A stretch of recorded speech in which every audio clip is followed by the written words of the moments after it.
Welcome to fair media. आज आपसे share करेंगे 3 इश्यूज के बारे में और ये 3 इश्यूज भी बहुत ही अहम मुद्दे हैं और हिंदुस्तान सतह पर इसका इम्पोर्टेंस है और प्रोमिनेंस भी है। इसका वो इसलिए है कि कल जो चेन्नई में पार्लियामेंट्री सीट्स के बारे में डिलिमिटेशन के ऊपर सदर्न स्टेट्स का जो एक कोऑर्डिनेशन मीटिंग हुई है, जो उसको ऑर्गेनाइज करे हैं MK. Stalin, chief minister of Tamil Nadu state, और जिसमें एक चीज खासकर देखने को मिलती है तेलंगाना के ताल्लुक से और तेलंगाना के सियासत के ताल्लुक से। तेलंगाना स्टेट की बात हम इसलिए करते हैं कि तेलंगाना में सीएम रेवंत रेड्डी है और सीएम रेवंत रेड्डी और यहाँ पर रोज के 10 ट्वीट्स 4 मीट्स में रेवंत रेड्डी की सरकार को गाली गलौज देने वाले और गाली गलौज दिलवाने वाले एक वर्किंग प्रेसिडेंट बीआरएस पार्टी के, जो बीआरएस पार्टी के वर्किंग प्रेसिडेंट केटीआर भी आपको देखने को मिलेंगे यहाँ पर एक ही डैश पर, एक ही स्टेज पर। और इसकी खास खुसूसियत इश्यूज बेसिस पे होती है और ये सदर्न स्टेट्स में जो मामला तय होता है 848 सीट्स हो या फिर 888 सीट्स हो, अगर इस बिल को पार्लियामेंट में पास होती है या फिर मोदी सरकार पास करते हैं अपनी जिद पे और अपनी बात को मनवाने के लिए, तो फिर क्या मुद्दा और क्या ये सदर्न स्टेट्स के इंटरेस्ट को बरकरार रखने के लिए या फिर फंडिंग में अपना हिस्सा लेने में या फिर पार्लियामेंट्री सीट्स घटने में क्या हो सकता है, ये इसके ऊपर कई तरीके के मशवरे और कई तरीके के सजेशंस भी आए हैं। उसमें खास एक बात मानी जाती है कि 25 साल इस डिलिमिटेशन एक्ट को ना ही पेश किया जाए और पार्लियामेंट्री सीट्स को ना ही इंक्रीज किया जाए, ऐसी बात एक तरफ से एक सजेशन आया है। और दूसरा सजेशन और ये भी माना जाता है कि पार्लियामेंट्री सीट्स को 1971 के सेंसस के हिसाब से अगर इसको इम्प्लीमेंट करते हैं तो फिर सदर्न स्टेट्स को कुछ नुकसान नहीं होगा और वो लोग के सीटों में भी कमी नहीं होगी, घाटा नहीं होगा, और आइंदा इसके कॉन्सिक्वेंसेस की वजह से स्टेट को कितना लॉस होता है और कितनी आवाम को नुकसान उठाना पड़ता है। और खासकर हमने इससे पहले की वीडियो में भी बताया कि सदर्न स्टेट्स से कोई भी प्राइम मिनिस्टर बनने का मामला नहीं हो सकता अगर ये बिल पास होती है। तो फिर इसमें खासकर ये 2 तेलंगाना स्टेट्स और सदर्न स्टेट्स की बात अगर हम करते हैं तो इसमें एक और इम्पॉर्टेंट मुद्दा भी है, जो नारा चंद्रबाबू नायडू आंध्र प्रदेश के चीफ मिनिस्टर है उसमें वो दिखाई नहीं दी है। यानी इस जॉइंट एक्शन कमेटी में अपना वॉइस नहीं है और इससे ये साबित होता है कि तेलुगुदेशम पार्टी आंध्र प्रदेश में बीजेपी पार्टी के साथ है और बीजेपी के गठबंधन में रहकर बीजेपी का साथ लेकर उन्होंने चीफ मिनिस्टर बना है। तो फिर इसका मामला क्या होता है, अगर कैसा देखते हैं इसको, तो फिर क्या आंध्र प्रदेश की आवाम को नुकसान करना या फिर नुकसान होने से रोकना पसंद नहीं करना, ये चंद्रबाबू नायडू की क्या पॉलिसी हो सकती है, क्या स्ट्रैटेजी हो सकती है, ये समझ सकते हैं कि इतना नादान तो चंद्रबाबू नायडू नहीं है। वो इसलिए कि मोदी जब सीएम बनने से पहले यहाँ आंध्र प्रदेश और तेलंगाना स्टेट में सीएम का दर्जा निभाया था और सीएम का काम किया था, तो लिहाजा इस नारा चंद्रबाबू नायडू को एक तरीके से फॉक्सी मैन भी बोल सकते हैं और senior most and seasonal politician और ये हिंदुस्तान के पॉलिटिक्स में। वो इसलिए कि इससे पहले के हालात में भी देखते हैं तो फिर देवेगौड़ा प्राइम मिनिस्टर थे तो उस वक्त भी इनकी बात चलती थी और इन्होंने भी उसमें बढ़ चढ़कर अपना हिस्सा मांगा और हिस्सा लिया। और इस बार भी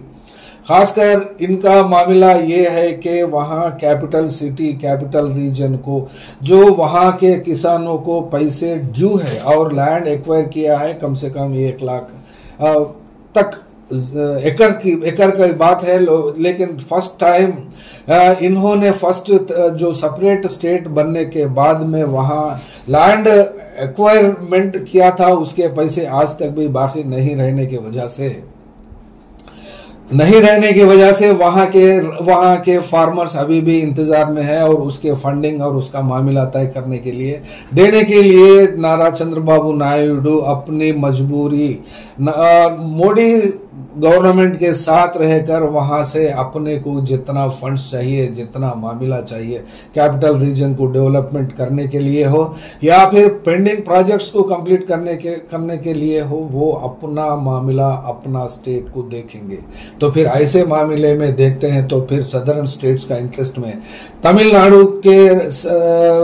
लीडरशिप में ये इनको पसंद भी है या फिर मोदी सरकार को साथ छोड़ना पसंद नहीं है, ये बात को समझने की बात आती है। तो फिर आइंदा आने वाले दिनों में ये लोग के साथ, ये जितने भी कल जो मीटिंग में पार्टिसिपेट हुए थे वो लोग के साथ ये अगर नहीं मिलते हैं तो फिर ये मामला सदर्न स्टेट्स के लिस्ट में से आंध्र प्रदेश का नाम हट जाएगा। तो फिर क्या इन्होंने अपना एक सेपरेट प्लान या फिर सेपरेट स्कीम कुछ नारा चंद्रबाबू नायडू मोदी सरकार से कुछ हासिल पाएंगे या नहीं कर पाएंगे, इसके बारे में आइंदा ये पता चलता है। लेकिन यहाँ की बात करते हैं तो फिर तेलंगाना में तेलंगाना के सीएम के खिलाफ में रोज बयानबाजी करने वाले KTR कल्वाकुंटला तारका रामाराव, ये working president of the BRS party के तरफ से रिप्रेजेंट किया था और उनके साथ एक्स एमपी विनोद कुमार भी देखने को मिले हैं और वहां ऐसे रिपोर्ट्स आते हैं। तो फिर ये दो चेंजेस यहाँ पर तेलंगाना में भी देखने को मिले हैं और आंध्र प्रदेश में भी तमिलनाडु में नहीं रहना नारा चंद्रबाबू नायडू का, और इस कांग्रेस के और मोदी सरकार के खिलाफ सदर्न स्टेट्स के इंटरेस्ट को प्रोटेक्ट करने के लिए जो मीटिंग कल बुलाई गई थी, नेक्स्ट मीटिंग भी यहाँ हैदराबाद में कन्वीन करने की बात हो रही थी। और इसका मामला कैसा तय होता है या फिर पार्लियामेंट में इस बिल को पास नहीं करने में क्या नारा चंद्रबाबू नायडू मोदी को समझा लिए हैं या फिर समझा दिए हैं या फिर समझा पाए हैं या फिर मोदी सरकार इस डिलिमिटेशन एक्ट के ऊपर पार्लियामेंट में बिल तो फिल वक्त नहीं पेश किया है। तो फिर ये मामला आइंदा आने वाले दिनों में भी इसके बारे में पता चलता है। अब रही बात दिल्ली में करोड़ों रुपए कैश के साथ पकड़े जाने वाले का मतलब इनको तो कोई पकड़ा नहीं, पकड़ भी सकते थे लेकिन कोई पकड़ा नहीं। इनका नाम है जस्टिस यशवंत वर्मा। ये यशवंत वर्मा अपने घर में एक फायर एक्सीडेंट होने के बाद में जो फायर डिपार्टमेंट वाले आकर जो आग बुझाए थे उसमें कितने नोट जले या फिर वो नोट किनके थे और बाजू वाले के थे या डीजी हर दिन हर घंटा अपना अपना बयान बदलते हैं। और वहां के दिल्ली का मामला तो नेशनल इंटरनेशनल सतह पे एकदम से हाईलाइट हो गया है। और हिंदुस्तान में इंडियन जुडिशियरी इतनी भ्रष्ट हो सकती है या फिर इतने भ्रष्ट का मामला ये जस्टिस को देखने के बाद ही पता चलता है। वैसे तो कई लोगों की नजर इंडियन जुडिशियरी पे और कोलिजियम को प्रमोट करने वाले जो जस्टिसेस हाई कोर्ट्स में इंडिया के जो रिक्रूट होते हैं और वो लोग को पोस्टिंग दी जाती है, तो हमने कई बार बताया कि पहले असाइनमेंट दी जाती है और असाइनमेंट को एक्सेप्ट करने के बाद में उनको दिल्ली हाई कोर्ट हो या फिर हिंदुस्तान के 28 हाई कोर्ट्स में वो लोग को पोस्टिंग दी जाती है और कोलिजियम वो लोग को रिकमेंड करता है। तो ऐसी बात को हम देखते हैं। लेकिन आज जो मीडिया में हाई लेवल पर इस बारे में वीडियोस और नेशनल मीडिया भी इसको काफी प्रोपोगेट किया है और इसमें कुछ अफवाहें भी हो सकती हैं और ऐसी बात भी सुप्रीम कोर्ट के जस्टिस भी बता रहे हैं। लेकिन यहाँ पर हाई कोर्ट के जस्टिस यानी दिल्ली हाई कोर्ट के जस्टिस अपनी रिपोर्ट सुप्रीम कोर्ट को देने के बाद में सुप्रीम कोर्ट के चीफ जस्टिस खन्ना साहब ने 3 कमेटी मेंबर यानी 3 हाई कोर्ट जजेस चीफ जस्टिसेस को एक कमेटी बनाया और उसको इंक्वायरी करने के लिए उसका ऐलान कर दिया। और वो 3 कमेटी में पंजाब हरियाणा के चीफ जस्टिस रहेंगे शील नाग साहब और हिमाचल प्रदेश के चीफ जस्टिस GS संथावालिया और कर्नाटका हाई कोर्ट जस्टिस अनु शिव कुमार, ये तीनों मिलकर इनके ऊपर जो ये पैसे कैश बरामद हुआ या फिर दिखा या मीडिया में वायरल हो गया, ये इसके बारे में जांच करेंगे। लेकिन यहाँ पर एक सवाल और भी आता है, यहाँ अगर इसकी बात सीरियस तरीके से अगर करते हैं तो फिर इंडियन कॉन्स्टिट्यूशन क्या कहता है? क्या ये भ्रष्ट जस्टिसों को निकालने का तरीका इंक्वायरी करने के बाद, इंक्वायरी रिपोर्ट आने के बाद, इंक्वायरी रिपोर्ट आने के दरमियान अपना मामला क्या इंटरनली ये लोग अपने अपने मामलात को जैसा तय कर लेते हैं उसी तरीके से क्या ये मामला भी तय होता है? या फिर ये तीन जजेस ये पैनल मिलकर यानी 3 स्टेटों के चीफ जस्टिसेस मिलकर क्या इस जज को बचाते हैं? या फिर चीफ जस्टिस ऑफ इंडिया ये 3 जजेस की कमिटी बनाकर इस जस्टिस को सेव कर रहे हैं? क्या है इसका मामला, ये तो पता नहीं चलता। लेकिन इंडियन कॉन्स्टिट्यूशन का आर्टिकल 218 के हिसाब से ये मामले को इस हाई कोर्ट के जस्टिस को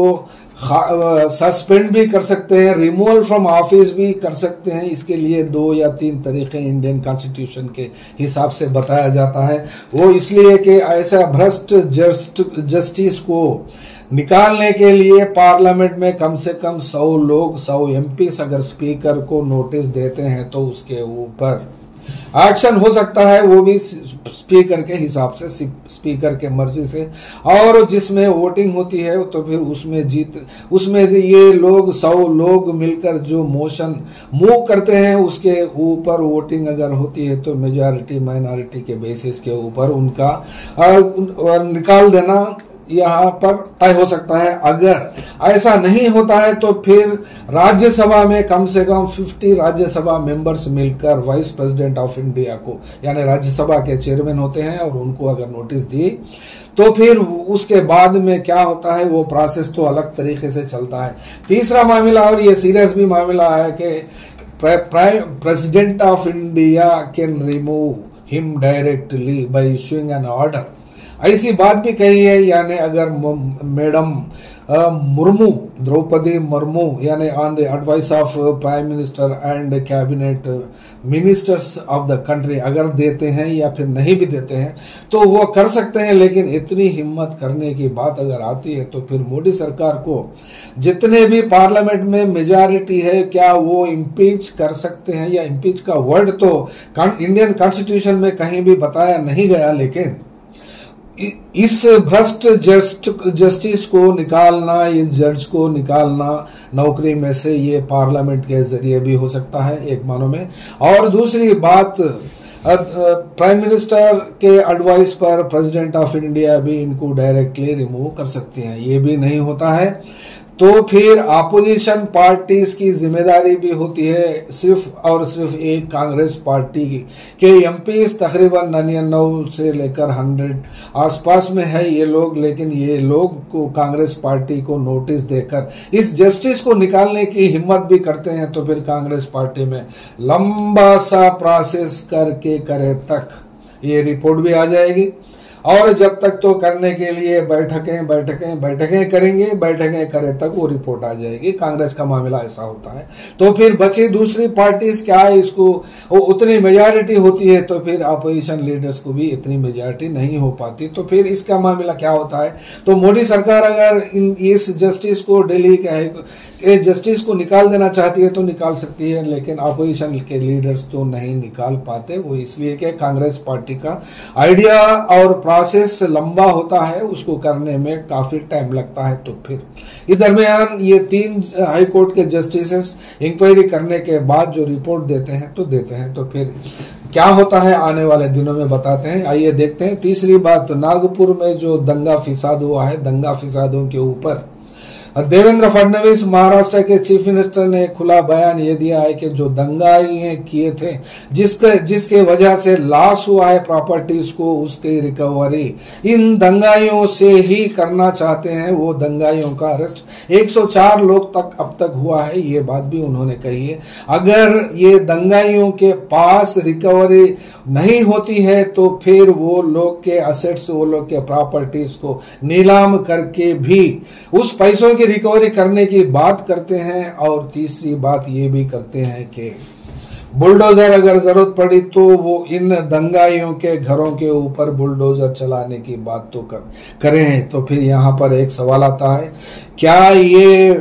किसका राज है? छत्रपति शिवाजी का राज है, या फिर बादशाहों का राज है, या फिर इंडिया में डेमोक्रेसी है? बुलडोजर के ऊपर बुलडोजर जैसा पनिशमेंट सुप्रीम कोर्ट ने ऑलरेडी अपने बयान में दिया है कि